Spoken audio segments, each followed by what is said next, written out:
Hello, everyone. This is John Zorn, Executive Director of Arts Reach, and welcome to our webinar today.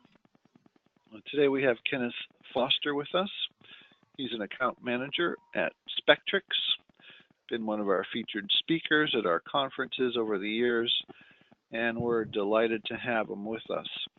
So, Kenneth is going to give a brief presentation, and then there'll be plenty of time for Q&A at the end. If you have a question as we're going along, just type it into the question box there and send it in, and we'll handle it at the appropriate time. So, Kenneth, over to you. Awesome. Okay, cool. Thanks, John. So as John mentioned, just to start, my name is Kenneth Foster. I'm an account manager here at Spektrix. For those of you who haven't maybe heard of us, Spektrix, we're a ticketing, marketing, and fundraising platform software provider for performing arts organizations. So we work with all sorts of folks, dance companies, presenting theaters, producing theaters, a few museums, all sorts of stuff across all sorts of disciplines, and across a few markets. So we have tons of clients over in the UK and Republic of Ireland, Canada, and of course the United States.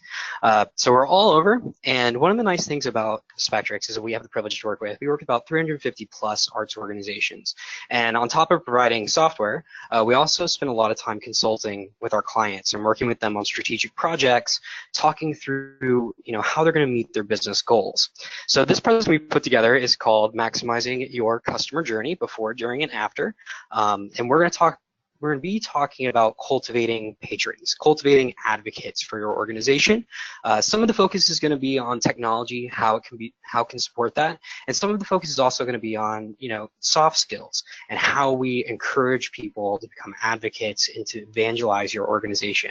So for those of you who maybe have seen a presentation done by me, or John, was that a question real quick? No, cool. Keep going. Okay, awesome. I just heard something. I was like, oh, maybe so. So for folks who maybe have seen a presentation of ours before, some of this might be familiar. We're going to be talking through some data that we've gathered from our clients, as well as data that exists just out there in the marketplace, e-commerce as a whole. So we're going to be talking through that. So to continue, we're going to talk about, of course, filling the seats. So when we're talking about growth, we're talking about creating people who are going to evangelize your organization. We need to, of course, focus on filling the seats. And of course, how do we do that? Well, a lot of people talk about, do we need to be focusing on getting new audiences or retaining existing ones? And of course, the answer to that is really you should be doing both, right? Every year, organizations throw marketing dollars, ads, campaigns, partnerships, corporate partnerships, whatever you can do to fill seats. And for nonprofits, you're tirelessly working to engage and re-engage donors and subscribers, all trying to cultivate more and more customer loyalty. But what we found through our research and working with clients is that despite our best efforts, arts organizations as a whole don't do a very good job of retaining existing patrons. So when we're talking about retention of buyers and sustained growth, we're really trying to reduce churn. And I know I've mentioned this before in presentations I've done, and I'm sure plenty of folks are familiar with churn, but for anybody who hasn't heard it, really we're talking about tracking how customers interact with a business, and we want to reduce the time, or we actually want to reduce the amount of people who in their business relationship with an organization. And a big statistic that folks talk about when they're talking about churn is it's a stat pushed by the Harvard Business Review a few years ago that talks about acquiring new customers costs anywhere from 5 to 25 times more than retaining existing ones. So really keeping people coming back to your organization time and time again is really important. It's a great opportunity for you to grow your business. So let's talk a little bit about stats. How do arts organizations do as a whole there? Well, a few years ago, we put together an aggregate data project. We worked with about 300 plus organizations, pooling their data over the course of a few years to see how they did. And what we found was really shocking. Over the course of 2 years, for customers who booked in 2014, at 2015, 32 of those customers returned. And in 2016, 32%, exactly, thank you. Right. And after another year in 2016, 27% of those customers returned. So really over the course of 2 years, you lose 3/4 of your customers. Also, we're going to talk a little bit about reattendance of customers. So even within a given year, you'll see here a breakdown percentage-wise of how many times a customer attends an event at an arts organization or an arts center. And about 80% of customers only come once to one event. Maybe there's a great concert you're doing. Maybe it's just a holiday concert, something like that they come to attend. Then you see that breakdown. Of course, 12% come to 2, and only 11% come to 3 or more. So really, there's this huge opportunity about encouraging customers to attend and re-attend. And here's where we're going to talk about the customer journey. So what is the customer journey? And if you've heard the marketing term, it's really basic. We're talking about what's the ideal journey for a customer from when they learn about your organization all the way to the point of being an advocate and evangelizing your organization. So here we're going to talk about what does that journey look like? Well, this is a really simple example. 1, 3, 4, 5. Cool. So this is a really simple example with a few steps, and it's all really vague. And this can apply to really anybody. And it starts with awareness. This can apply to a theater organization or a candy company. Awareness just means, look, candy, or an event. I discovered this thing. That's great. The next step is consideration. You decide, is this worth me purchasing? Is this worth me spending my hard-earned money on? The next step, of course, is the purchase itself. Oh, probably yes. I'm going to buy this. I'm going to grab this candy. The next step is retention. You say, man, that was great candy. I'm going to tell everybody else about it. And the next step is, of course, is advocacy, going out to other people and talking about it. So this is a really simple outline of how a customer can interact with you, from discovering your organization for the first time all the way to the end. So let's talk a little bit about awareness, that first step. It is 2018, and of course, I work at a software company, so we're always talking about technology and how customers find you through tech. And of course, the easiest way is through a Google search, through the internet. And we found some interesting stats about that. So in 2016, 53% of transactions for our customers happened online. And again, we work with arts organizations primarily and almost exclusively nonprofits. So even then, customers purchase at a rate of 53%. And that's compared to 43% 2 years prior. So as years go on, people are increasingly using the internet to buy and to make purchases. Another great statistic, and this is thrown around by a lot of organizations, this was sourced by an organization called Fleischman Hillard. They say 89% of customers begin their buying process with a search engine and online. So even if they come back and buy later, maybe they call your box office, they found you through the internet. They did a Google search. So it's really important to think about what is the customer's experience when they find you online. So the next thing we're going to talk about is really fun. This is a fun little graph here, or a little image. It's talking about user interface versus user experience. So have you ever heard these two terms? UI stands for, of course, user interface. That can be described as the skeleton of the experience a customer has with a product, or online, through a website, or even software, like what we do. Is it functional? How will it get me from point A to point B? And UX is slightly different. It's talking about how does the customer actually do that in practice? What is their experience and what is the emotionality tied to that? What is the feeling a customer gets when they interact with the website? Is it friendly? Is it memorable? And of course, more relevant to arts organizations, does it accurately reflect your brand and give customers a sense of your identity as a company? And of course, the reason I love this image so much is that it's, of course, ketchup bottles. The one on the left we see is the glass ketchup bottle, which I'm sure anybody has struggled getting ketchup out of in the history of humanity. It's functional, but it's not necessarily user-friendly. And the next step is the squeeze ketchup bottles that, of course, are much more efficient. So when we're talking about user experience, we're talking about, okay, how do people actually use it? Does it work at a basic level, or is it really customer-friendly? So this is a fun graph as well. This is talking about what do we need to do to make the patient experience online great. And this is actually from a man named Aaron Walter. He's a web design guru, and he's worked for companies like MailChimp, helping with UI and UX. And this is from his book, Designing for Emotion. And here he puts his hierarchy of needs for what you need to do to create a great website and have a great patron experience online. And of course, the bottom, the very foundation, is it has to be functional. Similarly to what we were talking about earlier with the ketchup bottles, it has to accomplish the task it's built to do. That's the bottom line. If you can't learn about organization, buy tickets, donate, or subscribe through your website, it's really not functioning the way you need it to. Is it reliable? It can't just work half the time or most of the time. It needs to work almost all the time, or as close as possible to that. So no one's perfect, of course, and technology is technology, but links should lead to pages that exist. You shouldn't have error screens or anything like that. It should be reliable. Next up is usable, of course. It needs to be easy to navigate, and I shouldn't need a manual or have to read tons of small text or copy to figure out where to go. One thing I tell people all the time is don't hide your buy tickets buttons or your donate now button. Don't put them in 12-point font, hide them in the corner, because some people won't be able to get to it. And lastly, make it pleasurable. So we really want to delight the customer. We want them to have a fun experience, or to interact with something that they remember, and they go to people and say, hey, I heard about this great organization. They have all this wonderful programming. You should head to their site and learn more about them. And having a website that looks really great does have a real measurable psychological impact on customers. There's a study done by Stanford University. It's called the Web Credibility Project. You can find it online. It says 80% of people judge the credibility of your business based on your website.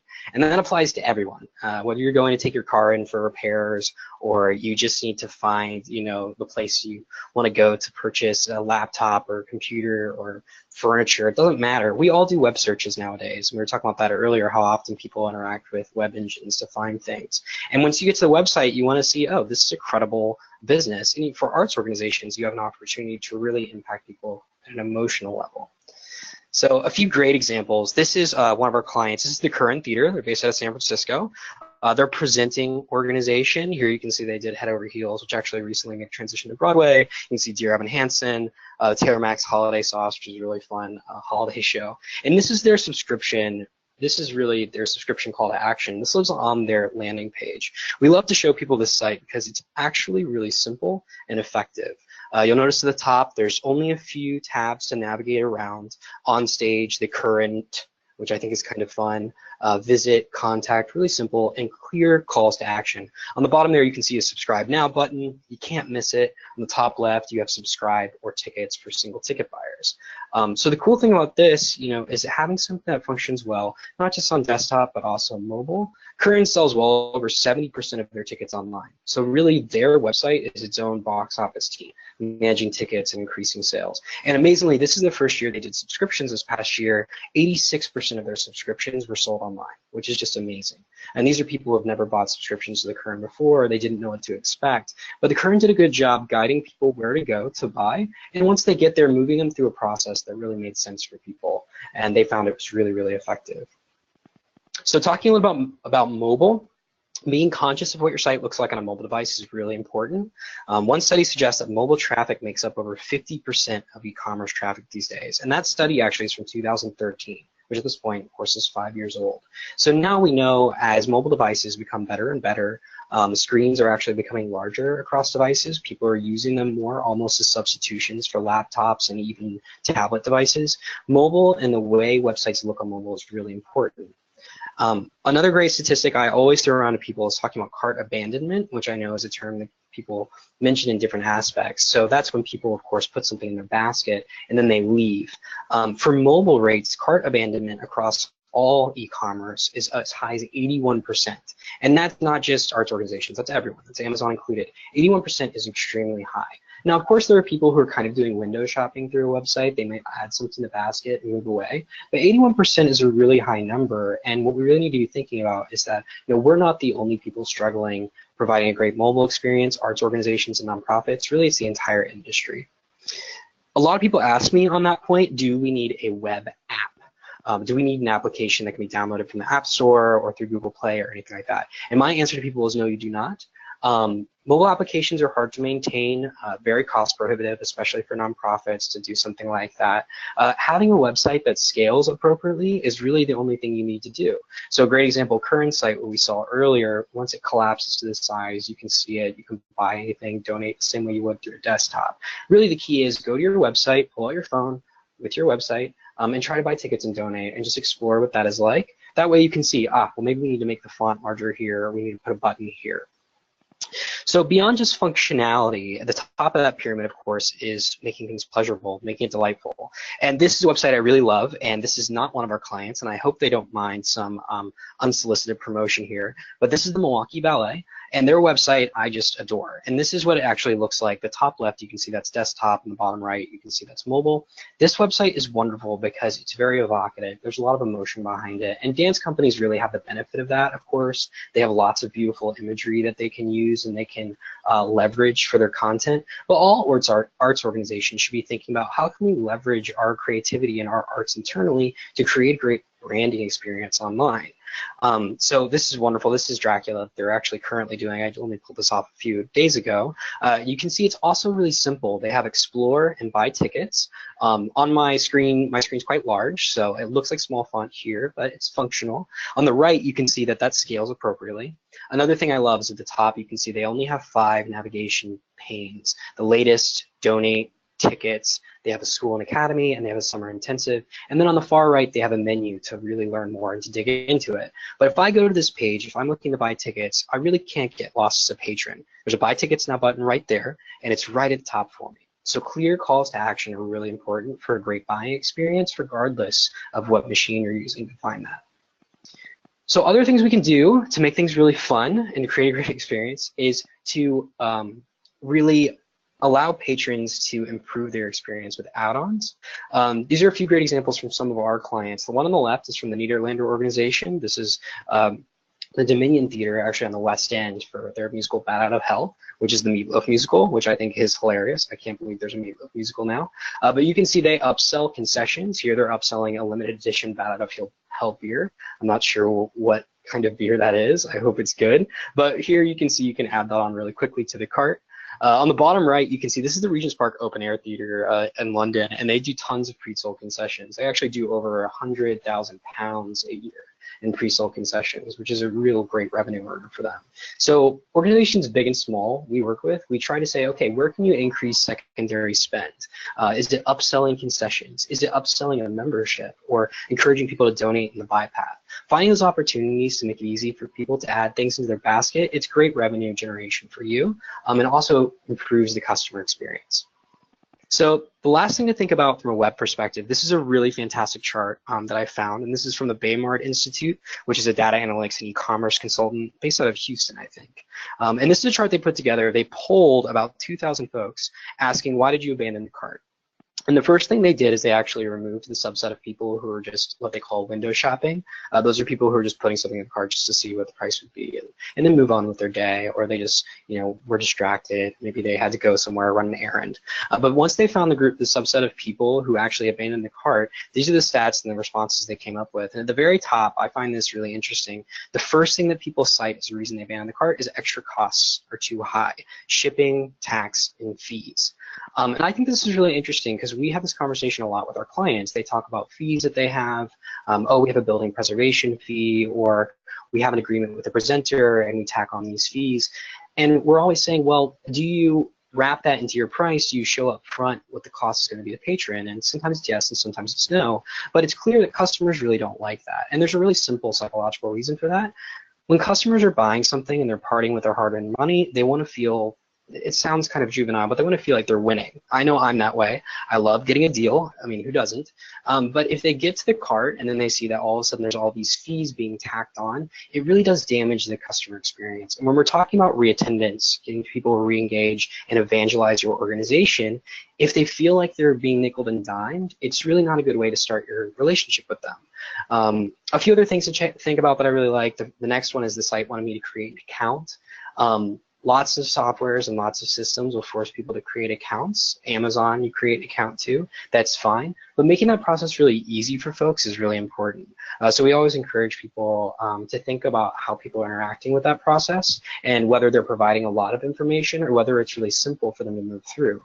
Of course, as marketers and selfishly from a data perspective, we want to at least collect their email so that way you can market to them later after the fact. But that process should be really simple and streamlined. It shouldn't force them necessarily to create a password at all turns.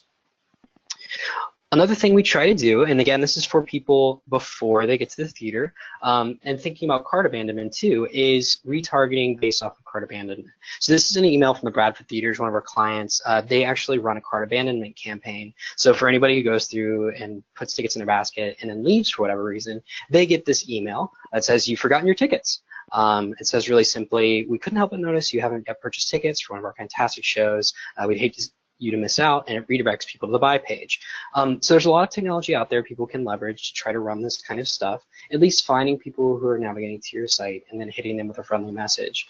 Now, it's really important to think about how this works. First, tone is really important. I've read a lot of great blogs talking about cart abandonment emails are a fun opportunity to have fun with your messaging to people. It's like, oops, you forgot your ticket. Simple things like that really kind of keep it lighthearted, and people will respond generally better to that. One thing to think about though is people that you've collected their email to that maybe you're hitting with something like this, if you're able to do this, those people haven't yet bought a ticket yet. they haven't yet made that commitment to you. And when you reach out to them after the fact, you have to be really careful about that. And that's where customer segmentation comes in, understanding how much has someone invested in your organization. Of course, if they've bought in the past and you know who they are, maybe they're a donor or something like that, you can omit them from these emails or do something along those lines. But just because you collect their email or they sign up to a newsletter doesn't mean you should be hammering with them with emails. One thing I love to tell our staff internally and also talk about with clients is if everything is important, nothing is important. So when you're thinking about marketing to people and sending messaging out to them, if you hit them with an email every single week, they're going to kind of tune you out. They're going to be like, oh, I got this email again from that theater. I'm just going to delete it. When you're thinking about targeting people, segment to them appropriately and send them calls to action that make sense. So for this, hit them with the you forgot your tickets email, maybe an email reminder a few weeks later, but don't blast them with emails because then they might report you as spam, and that has implications from an email marketing perspective. So let's say we've gotten people through the entire process, they've bought tickets, they've made that commitment at least. How do we make the rest of that experience really great? And the first thing we always try to encourage is pre-show emails. So this is a great example. This is the New York Theater Workshop here in Manhattan for The House That Will Not Stand, which is a play they did a few months ago. And here they have all the details that a patron might need to know prior to their event, the date and time for when they're coming, details on how to get to the theater, about the show, how long it is. Everyone asks, oh, how long is the show? Does it have an intermission? That's all there. And at the bottom, they actually take the opportunity to provide some information to renew or become a member today. They're just planting the seeds for people, saying, hey, here's this great program that we have you get benefits from. You know, people interact with it, they see those click-throughs come through, and then hopefully maybe you can use that to inform, this is a group of people who clicked that email and maybe they haven't bought yet. Let's retarget them and see if we can encourage them to become a member or at least to come back to another show. Now, once we're through all the tech stuff and say we get somebody to the theater, how do we make the experience at the venue as great as possible? And a great study, this was put together by the National Endowment of the Arts, and I know I've actually seen people talk about it in other presentations, even at Arts Reach. The whole study is called When the Going Gets Tough. It's available online. I highly recommend people go and read it. It has a lot of great statistics about patron buying behavior. And one of the polling questions they had is, why do you attend the arts? Which seems like a really simple question.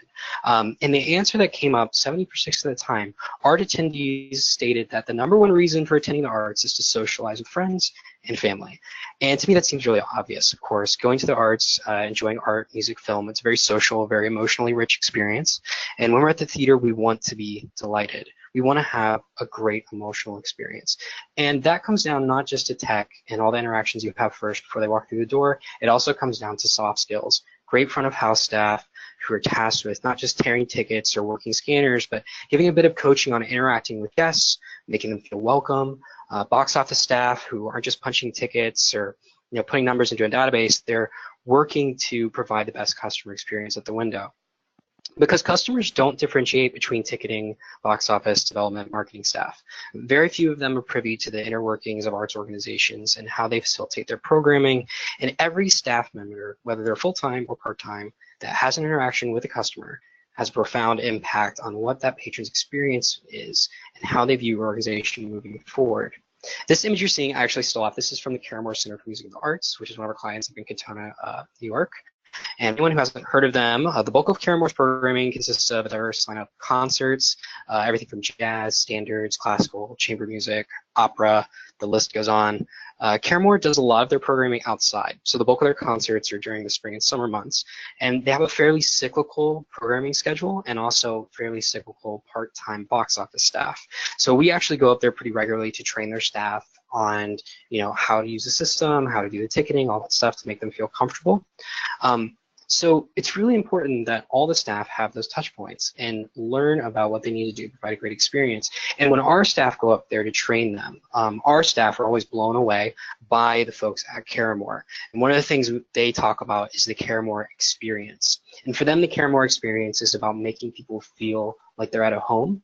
Caramore is on this huge, beautiful villa. It's in an estate with these gardens. It's impossible to go there and not just be happy, it seems. But the staff are really nice. They like to share the history of the venue, talk to people. They want to make you feel as welcome as possible. And that really bleeds into everything they do. It's part of their marketing strategy. It's part of their branding online. And part of the experience when you just walk up and grab tickets to go into the concert, it's just smiles. They're a really wonderful group. And from a soft skills perspective, it really doesn't stop just there, when you grab the tickets. And again, this is actually an organization that that we've talked to in the past, the California Symphony, which is based out of the Bay Area. They do a really wonderful program that I actually was listening in from their executive director talking about, where for first-time attendees, they put a lot of work into identifying the first-time attendees, people who have never come to California Symphony before, and they actually go out of their way to go to their seats and place a placard, a little note that says, "Thank you so much for attending. Here's our mission. We love having you here. Please come back anytime." And it's a really, really simple gesture, just putting that note on someone's seat, so when someone comes, they feel really special. That's the kind of stuff that people remember, and then they go and tell their friends. They're like, "Hey, I went to this beautiful performance, this beautiful concert," and they have this note. It couldn't have been more lovely. And that kind of emotional call to action really has an impact on people, and they want to come back later. So talking about great customer service, here's 6 quick tips for amazing customer service. And this is stuff we talk about internally at Spektrix all the time.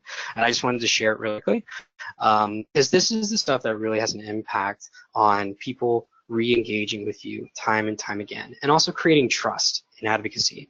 So the first tip we have here is patience. Be patient. If a customer approaches as a ticket counter, or they give your box office a ring, they're reaching out for help, and you never know where they're coming from, whether they've been stuck in traffic, or whether their dog is sick, or their screen on their phone is cracked. There's all sorts of crises that come up on a day-to-day basis. So people don't exist in a vacuum, and neither do their interactions you have with your patrons. So being patient is the first step to starting a customer interaction from the right place.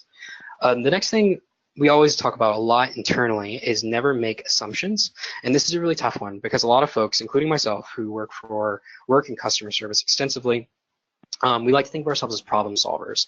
And if you've ever worked at a nonprofit, or managed a gala, or arranged an opening night for performance, you know that remaining one step ahead can be the difference between success and absolute disaster. Respecting that, it's important to start every interaction and approach every problem with fresh eyes. And making assumptions about what someone wants means you're not really listening to them about what they need. The next thing, be knowledgeable, of course, or willing to learn. Back when I spent time training our staff members, as well as a lot of box office teams that we work with, I always stressed how important it was to know what you're talking about, or be willing to fill the gaps in your knowledge whenever possible. A big part of instilling confidence in others is having the confidence in your own skills to solve someone's problems. Staff shouldn't be struggling to facilitate orders, or manage day-to-day operational tasks, or find and reprint tickets, or find a list of donors coming to tonight's performances. No one is perfect, and you can't know everything, but being proactive about pursuing knowledge and makes you a great person to interact with and work with, and also makes you invaluable to your customers. The next thing I love to talk about is use positive language, and this can sound manipulative, but it's really not. It's amazing how much the impact you can have when you're being a little bit more glass half full. Positivity is infectious and inspires confidence. Next, be goal-oriented. We talk about this a lot when we're doing features, because we're a tech company. We're always saying, well, what's the business goal we're trying to solve? So if a customer comes to you, they're having issues maybe renewing their subscription, or they want to know more about the member benefits, or they think the member benefits don't make sense, guide them to where they need to go. Say, hey, here, I have some great information for you. Read the brochure. If you have any problems with this subscription, you should call the box office, or find a way to really help them complete that goal. And last, of course, for anybody who's worked in the arts, adapt. If you've ever spent a day in a theater, or even our offices, you know that it comes up a lot. You really want to be agile, and that's worth throwing a lot in the tech world. It's being able to go with the flow, roll with the punches, and not be afraid to take risks. So let's say everybody has a great experience in the theater. It's all wonderful. What can we do following up after that to make sure their experience is great and they walk away with a great impression? So this is actually a few examples from outside of the arts that I really love. And these are email contacts. They're in the arts, they might be a post-show contact or post-show email. But these are email follow-ups that I've received personally from a few different companies. And the one on the left, I'll talk about first, I was really delighted by, because it just seemed kind of, at first when I saw it, it was very odd. So this is from a company called Zola, which is an online registry for folks getting married. You can just go and put things on. I got married last year. And then coming around this fall, they sent me this lovely, happy anniversary, first anniversary. And I thought it was so strange because, first off, I'm not planning on getting remarried anytime soon. So I don't know why they're soliciting to me to take the time to do that and say, hey, happy anniversary. But then I thought about it more and I was like, you know what, this was a great touch point. where they say, hey, happy anniversary, it was your anniversary, I'm going to send you this email. And then it got me thinking about them again. And actually I have a few friends getting married soon, and I was like, yeah, you guys should use Zola. It's great. It's really easy. It's mobile friendly. Parents, grandparents, family, friends can go on and buy and do the things they need to do. It's really simple, and it just got me thinking about them. So doing a follow-up after the fact, doing a thanks, or just recognizing people, making them feel special, it just has a huge impact. On the right, this is one of my favorite companies. I couldn't live without. This is Seamless. They're an online ordering service for takeout.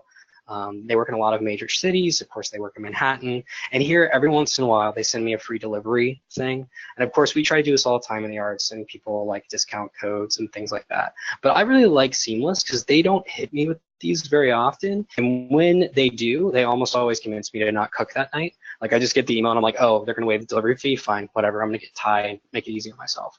I just think it's lovely to get that kind of call to action, especially if you know somebody is a repeat buyer. If you know somebody already is a reattender and you say, hey, listen, we suspect you're planning on coming to this event.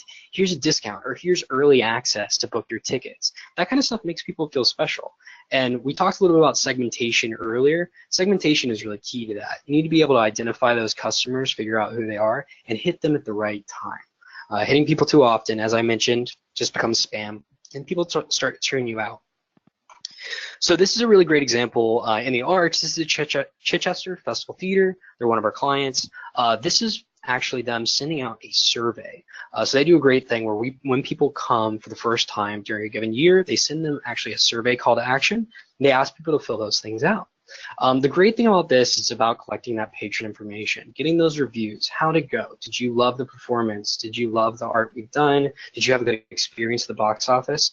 Getting that information is really, really important. It's about creating that feedback loop from the customer to your organization. So sending this out, it's a great way to aggregate this. Now, of course, I've heard people ask, or people have asked me before, they're like, well, don't you feel like people who fill out surveys, there's a certain type of person who does that? People just go online to Yelp just to write bad reviews. And I was like, yeah, of course, there's some people who are just negative Nancy's, they're going to share bad information, but you never know what grain of truth is in that criticism. And also at the same time, you're going to be able to find people who say great things about you, and that's going to be affirming too. So don't be afraid to send a survey. Always, take it with a grain of salt and view it in the right way. But sending out surveys to people is a great way to learn how people feel about your organization. Otherwise, you're just working in a vacuum. You're working without getting any of that feedback. So to kind of wrap things up, because we've kind of talked about this from beginning to end, here's a great diagram. Really, we're talking about the goal here is moving people through a pipeline, moving people from being a first-time attender, a single ticket buyer, to being a repeat ticket buyer, multi-ticket buyer, hopefully a subscriber, donor, and be a board member well into the future. It's all about moving people through that. And we call this moves management. It's a term that's talked a lot about in sales, but also in fundraising. Fundraisers are salespeople, and they're moves managers. They're inspiring people. And one of the things we always try to tell organizations, and this kind of goes back to what we were talking about earlier, where customers don't differentiate between your different silos in your organization. Everyone at your organization should feel like every touch point they have is inspiring a customer to move through this pipeline.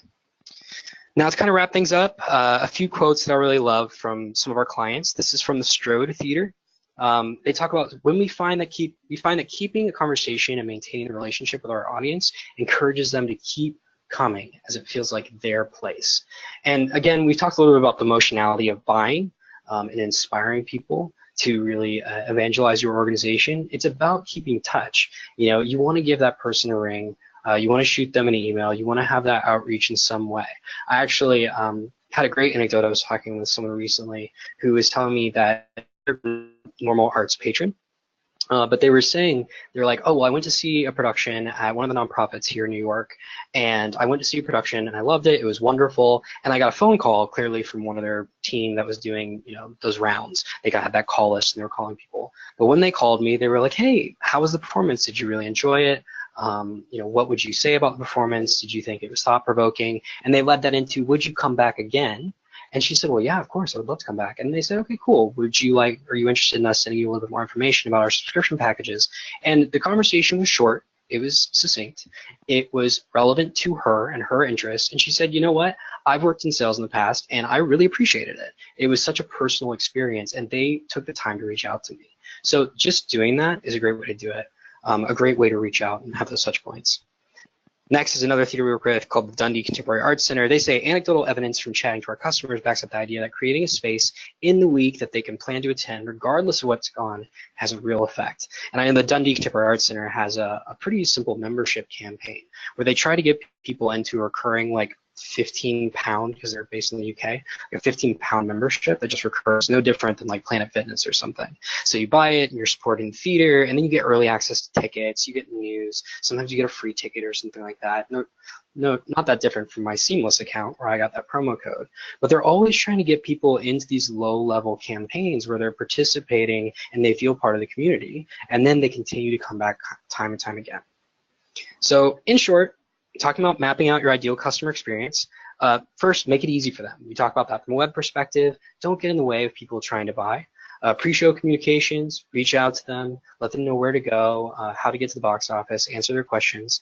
Make the experience at the theater delightful, make it personal, make sure the customer service is great and that people talk about you in great ways after the fact. Thanks and follow up.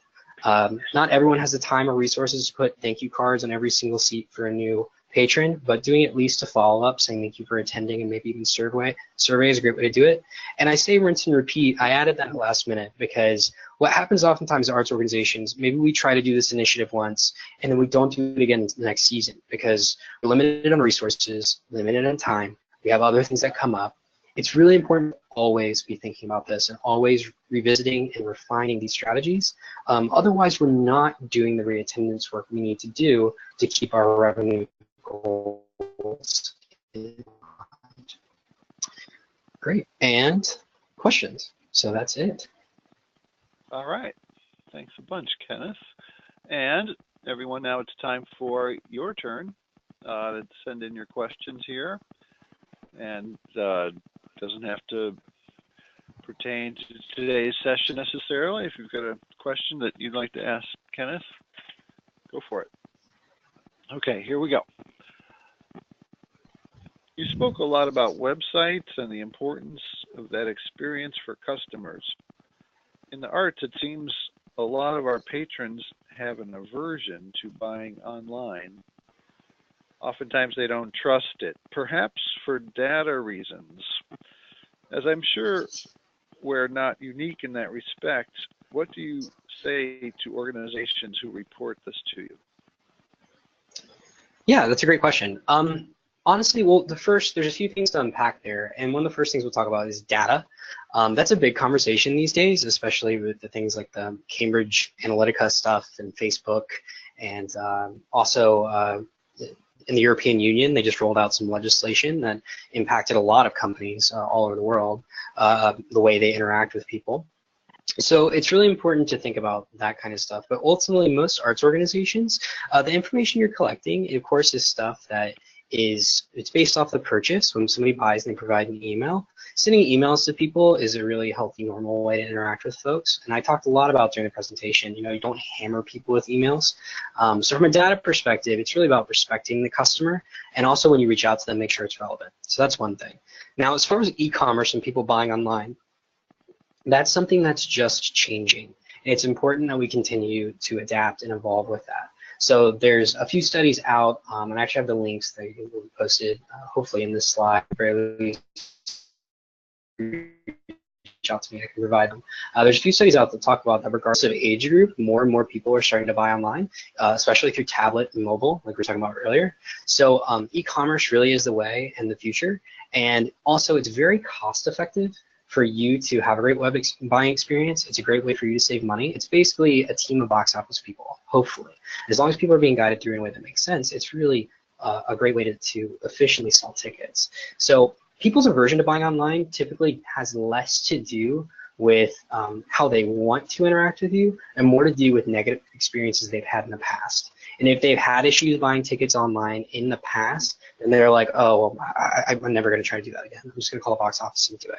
So that doesn't mean we shouldn't invest in improving the web buying path. In fact, it means we need to, because otherwise we're going to fall by the wayside because we're not providing the same type of buying options that a customer can get when they buy basically anything else. It was a long answer, but hopefully that covered it. All right. Keep those cards and letters coming in, everybody. You mentioned the apprehension to creating an account. How do you track the profile of your patron and measure the value without this step? It's really important, and that's more of a technology question, so it depends a lot on what kind of technology you're using. Now, hopefully, or most, let's say, technologies where people are buying tickets, people at least provide their email. And the email can be the linchpin for interacting with a customer and hopefully creating an account in whatever CRM ticketing platform you're using. Even if a customer doesn't necessarily save a password, there are ways and there are systems where they can just provide their email, and then that exists as an account. That's really similar to if you buy something on Amazon, you provide an email regardless of whether you have an account. If you do a guest checkout, you provide your email still. And that gives you basically all you need from a marketing perspective to reach out to them. So most technologies will allow you to just provide the email and maybe a little bit more information about you, of course, your billing address, and hopefully whatever technology you're using can store that. It's kind of, we try to, and what we're thinking about from a technology perspective is how do we create the path of least resistance for a customer, but at the same time get the core data we need so that we do have core information, and also so if a customer revisits, that information goes onto that record. Because the last thing we want to do is create a bunch of duplicates and have bad data. So there's a lot of technologies out there that are thinking about that kind of stuff, and I really encourage people to go out and think about that. If people are signing up for newsletters on the website, how do you track that kind of stuff? It's really important to capture the data you need, but don't push the customer away. Very good. Okay, another question. Please keep them rolling here. Let's see. You talked about the importance of adapting on the phone when making a sale. Can you give an example or two about what that would look like? Yeah, absolutely. Actually, I have a good example back in my days when I used to run group sales. When I first lived in Manhattan, I got a job working at a management office, managing a few shows off Broadway, and I was working in group sales. And I got a call from an organization, and I can't even remember what their name is, thank goodness, and I wouldn't want to share just in case I offend anybody, but I got a call from an organization that was looking for a large group booking, and the whole time they were saying, yeah, we need tickets, we need these tickets, we need 50 of them, we need to put them on hold, and we have to do it this way. We're going to mail in a check. And I was like, okay, cool. Well, let's talk about this. So we can't take a check for this booking. And I try to be really patient with them. And I was listening to them the entire time. And the more and more I listened to them, the more I realized that what they were saying didn't really make sense. And when I first started talking, I actually made a lot of assumptions about what they needed. And what I ultimately came to discover is they had gotten our group sales hotline, but they actually meant to call a completely different company. And it was quite embarrassing.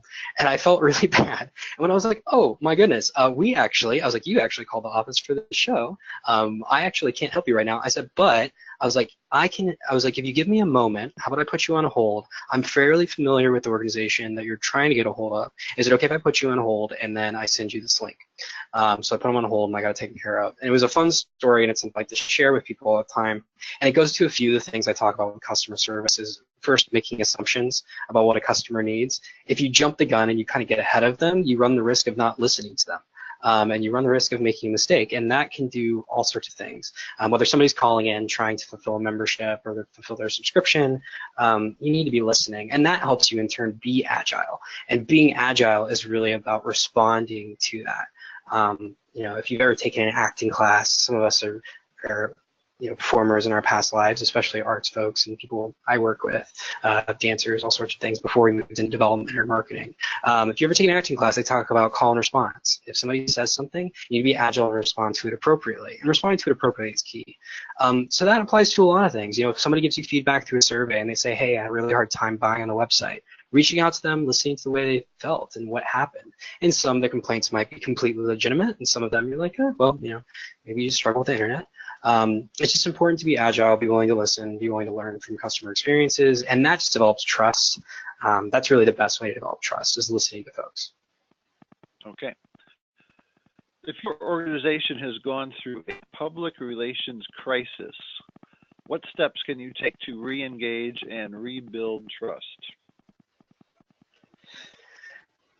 So that's a good question, and I've actually I was at a conference not too long ago where somebody brought actually this up. They brought up that they had an issue with somebody at the organization, and that person was ultimately let go, and then they moved on. So there are all sorts of things that can happen within an organization. Of course, nobody's perfect, and things happen. People move on. But the key about moving on with that is, I mean, from a selfish marketing perspective, it's always good to think about rebranding. How do we rebrand our messaging? The benefit of being in the arts is that we are providing a public service to people. We're providing art experiences, we're providing for the community, we're giving opportunities, possibly for education, and all sorts of things like that. And it's not too much to remind people of all the great things that nonprofits do in the arts, all the ways that they benefit their community, and really leaning on that it's not manipulative, and it's not disingenuous, because that's what the organization hopefully was founded to do, and that applies, of course, primarily to nonprofits, and speaking nonprofits, but even all arts organizations. So there's nothing wrong, I think, with reminding folks the services you provide. Within the organization, depending on what's going on, there are times and places for public apologies depending on what's going through, and that's not something I can speak to because that's kind of outside of my wheelhouse. But I know from a marketing perspective, reminding people about what the organization was founded to do, what is your mission statement, going back to that's really important, and that's important internally too. We talk about that at Spektrix all the time. What is our mission statement? Anytime we feel lost in the weeds, and maybe we're building a feature, it's not going really well, and we're like, oh, well, we need to reevaluate how this is going to do. We come back, okay, well, what's the goal? And that kind of goes back to what I was talking about, being goal-oriented. Come back to your mission statement and lean on that from a marketing perspective, and hopefully that will remind people and give you a groundwork for rebuilding that trust. All right, we have one more question, unless more come in while we're taking care of it. Part of the customer journey shown in your slides mentioned converting patrons to subscribers. Various arts organizations have reported for some time now that subscriptions are on the decline. Would you agree with this sentiment? And what can we do to reverse this trend? Great question. So there's a lot of data that's been kicked around talking about multi-event buying and subscriptions. And those are two different concepts, of course, because multi-event buying is reattendance within the course of a year, maybe. And buying a subscription, of course, is a subscription pack that you might buy, and it'd be a bundle. A lot of times it's, there's a lot very costly. And as things have evolved, there's been a lot of changes in the way I think people try to package subscriptions, and also they try to market them. Actually, going back to When the Going Gets Tough, and again, that's from the National Endowment of Arts. Highly recommend people Googling it. It's a great write-up. It's very dense, but it has a lot of good information in it. One of the things they talk about is one of the key factors people mention when they say that they haven't attended the arts is they say they don't have the time. Now, of course, when someone says they don't have the time, oftentimes what they really mean is they didn't prioritize it. Of course, all of us are busy. Everyone's working, especially in a post-recession economy, but now the economy is bouncing back. A lot of the stats that came up, especially were post-recession, people talking about people aren't buying subscriptions. And now the economy's recovered a bit, ticket sales are going up, but subscriptions aren't necessarily going up at the same rate. Really, what we're talking about is time commitment. Are people willing to make that purchase, commit the time up front? So what we've seen actually is kind of a shift towards different models where customers maybe can interact and they can pay for that upfront rights to seats or a package or bundle, but then they book as they go and they choose dates later, and maybe it's more flexible. Lots of people are doing flex pass subscriptions, or like I mentioned, the Dundee Contemporary Arts Center, they do a membership that you buy and then it gives you promos and things like that. So there's lots of other different loyalty models you can use that are a little bit more flexible for folks, and I think actually that has less to do with people not wanting to attend the arts. In fact, it has more to do with people's expectations from an e-commerce perspective. People have more flexibility now than ever, and a lot of that's driven by technology. So finding ways to give people flexibility in the way they buy multiple events to a venue or concerts or anything like that, or they buy a subscription or a membership, giving them flexibility is really key. And one thing I also try to say is don't confuse flexibility with too many options, because too many options does become overwhelming for customers. I've mentioned this before in presentations. I always love the mom rule. If you can't explain your membership or loyalty scheme to to your mom, it's probably a little too complicated. So always do the mom rule with loyalty schemes and packages. Have a few options, but the flexibility, the core idea that you can book and maybe come back later, that's the kind of stuff that can help get through the aversion to buy, which ultimately a lot of times is time commitment. Okay. Well, I think that's it for questions today. So I want to remind everyone that these webinars are a member benefit of being a member in ArtsReach. We are just about to send out renewal notices, so please send in your renewal so we can continue with the webinars and all the other member benefits that we provide, such as the quarterly journal, e-nuggets, the knowledge base, etc. Also, we're going to be having another conference coming up in Los Angeles at the end of October. Dates are October 29 and 30. Kenneth will be there, as well as his colleague David Ciano, and you can talk with them in person, as well as many, many, many other experts in our field. So that's all at artsreach.com, and please take a look at that. I hope you can join us in LA at the end of October. There's Kenneth's info if you want to connect with him right now. Kenneth Foster at Spektrix.com. I'm sure he'll be happy to speak with you offline. Okay, Kenneth, I think we're good for today. Big round of virtual applause for your wonderful presentation, and we'll see everybody next time. Absolutely. Bye-bye. Again, thanks again. Everyone have a good one. All right.